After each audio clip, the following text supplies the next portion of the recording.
Yauwa,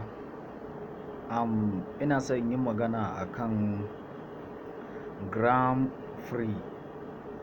Saboda haka mutanenmu ku yi amfani da gram free domin samun kuɗaɗe na shiga, kuma abu ne wanda ba sai ka sa kuɗi ba.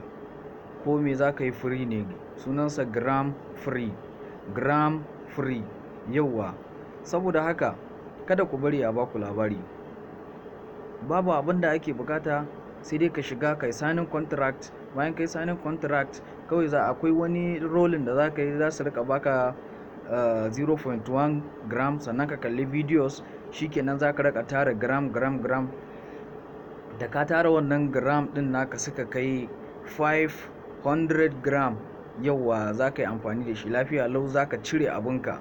Saboda haka kuɗaɗe ne ba kuma ƙananu ba. Akwai price na gram ɗin da za ka gani. Jama'a, ka ku bari a baku labari. Gram free.